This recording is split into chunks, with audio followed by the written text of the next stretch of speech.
Baik, saudara-saudara, malam ini tema yang ingin saya angkat adalah Yesus mengungsi ke Mesir. Matius pasal 2 ayat 13 sampai 23. Tapi kita tidak akan baca semuanya, tapi kita baca ayat 13 dan 15. Demikian bunyi firman Tuhan.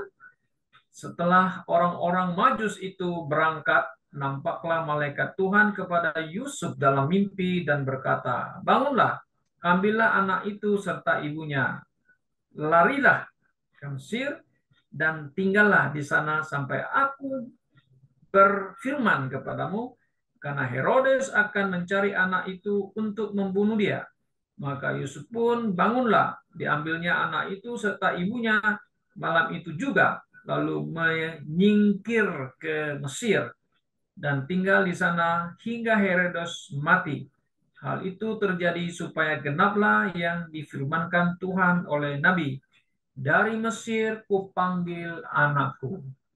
Yesus mengungsi ke Mesir. Saudara-saudara, ya, nama Yesus menjadi breaking news sepanjang sejarah. Nah, berita khusus. Kenapa? Karena Alkitab selalu membicarakan tentang pribadi Yesus, di mana dia yang dijanjikan oleh Allah yang akan datang ke dunia untuk menyelamatkan manusia. Dan dunia hanya berbicara mengenai nama Yesus yang terkenal itu, katanya yang menurut dunia ya, menurut dunia mereka Yesus yang dilahirkan oleh Maria, Yesus yang baik, bermoral tinggi, dan Yesus uh, yang hidup di tengah-tengah umatnya di Israel. Nah, karena itulah orang dunia mengenal Yesus juga melalui hari Natal atau Christmas. Mereka hanya tahu nama Yesus ya, tapi mereka tidak mengenalnya secara pribadi. Manusia atau dunia hanya tahu, oh ada Christmas, ada pohon Natal yang mereka tahu. Kalau ada pohon Natal berarti Christmas ya. Ada Santa Claus, itu juga adalah hari kelahiran Yesus. Nah, saudara-saudara yang sekasih dalam Tuhan Yesus, ya, nah, Yesus menjadi topik yang paling sering dibicarakan, tentu di dalam Alkitab dan juga di dalam dunia ini. Sebelum dia datang, saudara, kalau kita lihat di dalam Perjanjian Lama, nah, orang-orang yang percaya kepada Allah yang hidup yang benar, pencipta langit dan bumi, ya kan? Mereka menyembah Allah dan membawa persembahan korban binatang sebagai tanda ibadah mereka kepada Allah yang hidup dan benar, dan mereka diperkenankan Allah karena membawa persembahan korban itu. Kenapa? Karena korban domba atau binatang yang dipersembahkan itu melambangkan ya Yesus, anak domba itu yang dijanjikan oleh Bapa. Dialah sang juru selamat yang akan datang menebus manusia. Nah, kalau kita juga perhatikan saudara-saudara, di dalam catatan Alkitab sendiri ya banyak kisah tokoh-tokoh perjanjian lama, apakah dia raja, nabi, orang-orang yang beriman, selalu dalam kehidupan mereka ya menggambarkan tipologi Kristus. Nah, seperti Yusuf, nah, ya ada tipologi Yesus yang menyelamatkan keluarganya. Musa, tipologi Yesus membebaskan umat Israel dari Firaun. Joshua sebagai panglima perang membawa umat Israel masuk ke tanah Kanaan. Ini hanya tipologi ya, menggambarkan Yesus. Nah, saudara, tapi yang sangat menjadi dasar bahwa tipologi ini harus digenapi di mana Yesus Kristus harus datang. Dan sebelum dia datang, ya, para malaikat, para nabi-nabi Allah menubuatkan kedatangan Mesias, menubuatkan kedatangan juru selamat yang akan datang menyelamatkan umat Israel dan itu juga umat manusia. Nah, kalau kita perhatikan di dalam New Testament, ya, catatan keempat Injil, nah semakin jelas kedatangannya diberitahu oleh malaikat Gabriel, ya kan, kepada Maria Yusuf, kemudian lahir diberitahukan kepada para gembala, kemudian orang Majus melihat tanda. Tanda di langit ada bintangnya. Nah, ini kan adalah satu hal yang ajaib, ya, di mana melalui tanda bintang itu mereka percaya ada seorang bayi lahir adalah Raja Israel di tanah Israel. Mereka pergi untuk mencari dan menyembah kepada Dia. Nah, saudara-saudara yang kasih dalam Tuhan Yesus Kristus, tetapi mengenai kelahiran Yesus ini, saudara-saudara, menjadi heboh ketika orang Majus bertanya kepada Herodes. Herodes terkejut dan semua orang di Yerusalem juga terkejut. Mereka tidak tahu. Justru orang asing, bukan bangsa Yahudi, orang Timur ini yang tahu. Terkejutlah mereka. Nah, mereka cari dan Herodes tidak tahu, maka Herodes coba untuk bertanya kepada ahli-ahli hukum kitab suci untuk bertanya di mana sebenarnya sang raja itu lahir, dan mereka ketemu, ya, di Mika, ya, bahwa dia akan lahir di Efrata, itu tentu di Bethlehem. Kemudian apa yang terjadi, saudara-saudara, bahwa kelahiran Yesus menjadi satu hal yang tidak disukai oleh si iblis. Oke? Nah, iblis tidak senang dengan program rencana Allah untuk menyelamatkan manusia, dan benih perempuan itu yang diucapkan oleh Allah ketika dia menghukum manusia dengan si ular itu, Kejadian 3:15, bahwa benih perempuan akan meremukkan kepala si ular dan keturunan atau benihnya si ular akan mematuk tumitnya si benihnya perempuan itu. Nah, ini adalah satu profetik atau nubuatan tentang di mana Kristus akan menghancurkan si iblis itu, ya, dan itu telah digenapi ketika Yesus mati, kan, di atas kayu salib, ya, mengalahkan, menghancurkan kuasa maut. Nah, saudara-saudara, kalau kita perhatikan bahwa kebencian yang dinyatakan oleh Herodes itu adalah dari si iblis itu sendiri, ya, membenci. Iblis membenci kepunyaan Tuhan. Iblis tidak suka dengan orang-orang miliknya kepunyaan Tuhan. Nah, karena dia membenci, dia ingin membunuh bayi Yesus itu, ya, yang lahir itu. Nah, kemudian malaikat memberitahu kepada Yusuf dengan mimpi bahwa Herodes ingin membunuh bayi Yesus, dan Yusuf harus melarikan bayi Yesus dan ibunya ke Mesir. Nah, saudara-saudara, jadi kalau kita perhatikan sangat jelas, ya, Tuhan memakai malaikat itu memberitahukan kepada Yusuf harus membawa mereka, atau Yusuf membawa bayi Yesus dan ibunya untuk mengungsi ke Mesir. Tentu ini alasan adalah karena Herodes ingin membunuh sang juru selamat itu, kan? Nah, dan juga dia mengungsi ke Mesir adalah untuk menggenapi nubuat daripada Hosea sendiri. Nah, saudara, jadi ini yang pertama kita lihat, Yesus mengungsi ke Mesir adalah untuk menubuatkan atau menggenapi nubuatan Hosea pasal 11 ayat 1. Saudara bisa baca di sana. Nah, ketika Israel masih muda, ku kasihi dia, dan dari Mesir ku panggil anakku. Nah, ini adalah gambaran bangsa Israel yang pernah mengungsi ke Mesir karena bencana kelaparan. Dan di Mesir ada Yusuf yang Tuhan kirim, ya, untuk menyelamatkan orang Mesir juga, tentu juga menyelamatkan keluarganya. Ya, setelah keluarganya tahu di Mesir ada banyak makanan yang bisa dibeli, akhirnya mereka Yakub dan anak keluarganya pindah ke sana. Nah, menetap di sana, saudara, hampir 400 tahun menetap, berkembang biak, bertambah-tambah, akhirnya mereka menjadi budak Firaun kan. Nah, kemudian Tuhan memakai Musa untuk menyelamatkan, ya, untuk melepaskan bangsa Israel dari perbudakan Firaun.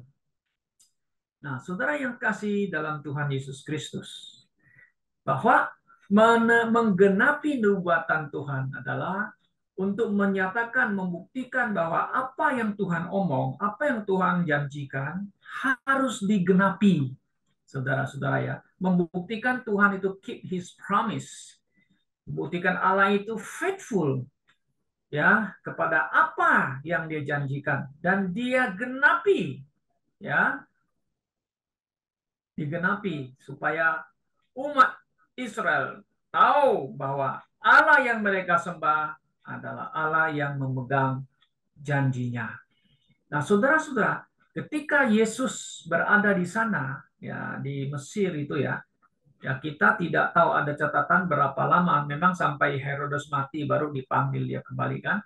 Nah, tapi ada catatan-catatan tersendiri ya bahwa di Mesir atau di Kairo itu ada satu gereja yang saya pernah pergi ya, gereja sudah tua sekali namanya Gereja Abu Sirga. Nah, gereja Abu Sirga sudah tua, nggak bisa dipakai sebagai ibadah lagi, hanya menjadi tempat untuk orang wisatawan melihat ya, menyaksikan. Itu menurut tradisi katanya bahwa Yusuf membawa Yesus mengungsi di tempat ini katanya. Itu menurut tradisi gereja. Oke. Nah, saudara-saudara yang saya kasih dalam Tuhan Yesus.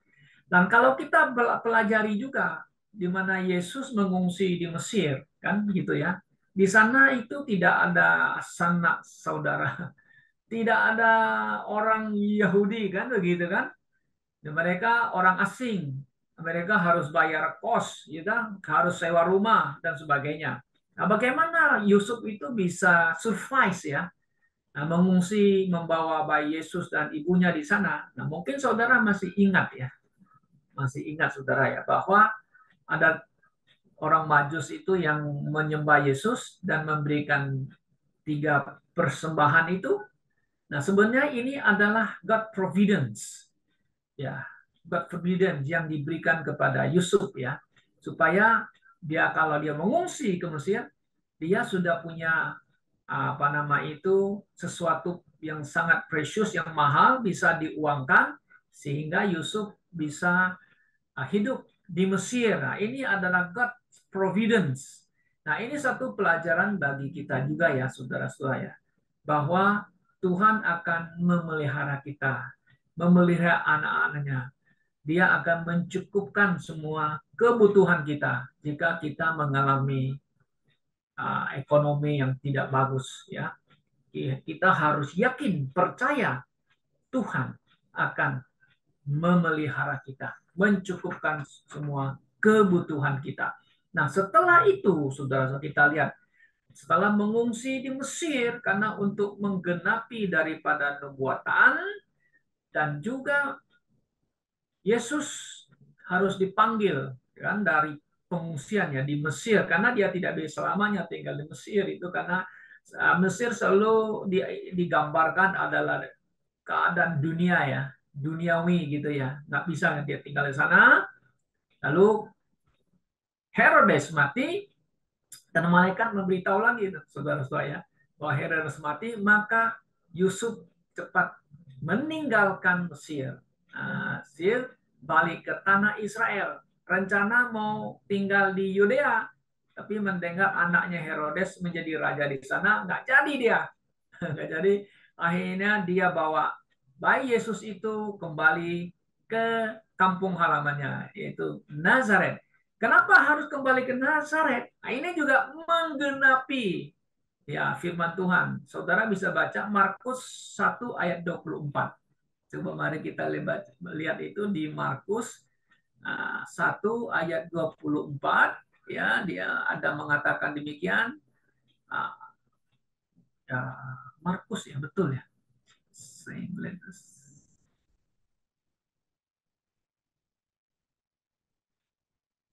Oh, bukan Markus, salah, mungkin salah ya. Atau Lukas 1:24 ya. Ya, di sana dia akan disebut orang Nazaret, ya, disebut orang Nazaret. Ya, dia harus tinggal di sana disebut orang. Oh, 23, saya salah tulis. Oke. Setibanya di sana ia tinggal di sebuah kota yang bernama Nazaret. Hal itu terjadi supaya genaplah firman yang disampaikan oleh nabi-nabi bahwa ia akan disebut orang Nazaret. Nah, saudara, kenapa harus tinggal di Nazaret dan disebut orang Nazaret? Karena begini, saudara, nama Yesus ini sangat populer di tanah Israel ya, karena bahasa Ibrani-nya itu Yosua. Nah, nama Yosua ini sangat populer, seperti Yosua yang membawa orang Israel ke tanah Kanaan, nah, itu namanya Yosua. Nah, kenapa dia harus tinggal di Nazaret? Juga disebut orang Nazaret, supaya untuk membedakan mana Yesus yang sejati. Yesus yang adalah putra Allah. Yesus adalah sang juru selamat yang dijanjikan oleh Bapa kepada orang Yahudi. Ya, maka dia disebut Yesus, orang Nazaret. Saudara-saudara. Makanya kalau orang-orang bertanya, kamu percaya Yesus yang mana? Nah, kalau kita mau lebih terperinci lagi, Yesus orang Nazaret, saudara ya. Nah, maka itu waktu Yesus mati, Pilatus menulis skripsinya ada di atas kayu salib itu, yang menulis Yesus orang Nazaret, Raja orang Yahudi. Itu di Yohanes 19 ayat 19. Hanya Yohanes 19 saja yang menulis Yesus orang Nazaret. Kalau Matius, Markus, Lukas tidak ada Nazaretnya. Tapi Yohanes ingin lebih terperinci supaya orang Yahudi menyadari, dia ini Yesus yang pernah lahir di Bethlehem, pernah ngungsi ke Mesir, balik ke Nazaret, tempat Yusuf dan Maria. Nah, dia dibesarkan di sana. Dialah Yesus orang Nazaret. Nah, kemudian saudara, kita lihat juga bahwa Yesus ya yang telah kembali ke Nazaret, saudara-saudara, adalah untuk ya mempersiapkan dirinya supaya dia bisa melayani umatnya, ya, melayani umat Tuhan, ya, orang Yahudi. Karena selama dia di sana, saudara-saudara, ya, tidak ada catatan-catatan Yesus bikin apa, Yesus buat apa, tetapi kita percaya bahwa Yesus ada di sana, dia juga seperti orang-orang Yahudi yang lain belajar hukum Taurat. Ya, karena apa? Di Nazaret yang juga dekat dengan Kapernaum di Galilea, itu daerah sekitar situ. Dia bergaul dengan orang-orang di sana. Dia belum tampil di publik ya, menyatakan dirinya adalah Mesias. Setelah itulah saudara, waktunya sudah genap, maka Yesus pergi ke Yerusalem. Ya, di sana di Sungai Yordan bertemu dengan Yohanes Pembaptis dan dia dibaptis oleh Yohanes di Sungai Yordan. Nah, disitulah mulai Yesus ketika Roh Kudus turun ke atasnya, di mana Allah Bapa menyatakan, memberitahukan kepada Yohanes bahwa inilah anakku yang berkenan kepadaku dan kamu harus mendengarnya. Nah, setelah dibaptis, Yesus berpuasa, setelah selesai dicoba oleh iblis, mungkin dia mulai tampil di publik, ya, memberita, di preach the good news, dan juga memberitakan Injil kerajaan itu. Bertobatlah sebab kerajaan sudah dekat. Ya, bertobatlah sebab kerajaan sudah dekat. Nah, saudara-saudara yang saya kasih dalam Tuhan Yesus Kristus, kita kembali kepada topik pembicaraan kita bahwa Yesus mengungsi ke Mesir, ya. Ini adalah satu pelajaran bagi kita bahwa ya saudara dan saya adalah orang-orang yang dipanggil oleh Tuhan, ya, orang yang mau diselamatkan oleh Tuhan dari dunia ini, dari dosa, maka itu Yesus tampil memberitakan Injil, ya, memberitakan Injil kepada orang Yahudi, dan setelah dia mati, dia naik ke surga, saudara-saudara, dia mengutus para rasul-rasulnya untuk memberitakan Injil kepada kita. Nah, kalau saudara dan saya yang menerima berita Injil itu, menerima berita Injil itu, maka kita adalah orang-orang yang diselamatkan. Kita orang diselamatkan dari mana? Dari perhambaan dosa, dari kuasa daripada maut. Ya, itu adalah satu gambaran seperti orang Israel yang ada di Mesir diselamatkan. Oke? Nah, saudara-saudara yang dikasihi dalam Tuhan, jika saudara dan saya yang telah percaya kepada Tuhan Yesus, maka saudara adalah orang yang diselamatkan, ya, orang yang diselamatkan daripada dosa dan kuasa dosa. Nah, kalau kita pikirkan kembali, saudara-saudara, bahwa Yesus, ya, yang mengungsi dan kembali lagi ke tanah Israel adalah memberikan satu pelajaran yang sangat mendasar bagi kita, bahwa kita adalah orang-orang yang sangat beruntung jika saudara dan saya percaya kepada Yesus Kristus. Nah, jadi malam ini, saudara-saudara, apa yang kita dapat petik pelajaran dari sini, bahwa Tuhan Allah, ya, sangat mengasihi umatnya Israel, tapi sayang umatnya menolak Tuhan Yesus.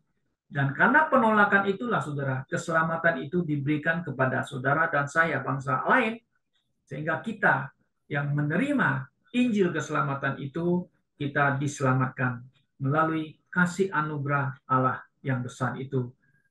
Ini adalah satu yang uh, kita dapatkan kemurahan daripada Tuhan, keselamatan hanya melalui Yesus Kristus saja. Ya, kiranya Tuhan menolong kita, dan Tuhan sampai hari ini memakai kita semuanya, ya, sebagai anak-anak Allah untuk mengumandangkan kasih anugerah Tuhan, kabar sukacita kepada setiap orang yang belum percaya, supaya mereka boleh diselamatkan, ya, diselamatkan, dan mereka boleh dimenangkan bagi Kristus. Kiranya Tuhan menolong kita pada malam hari ini. Mari kita berdoa.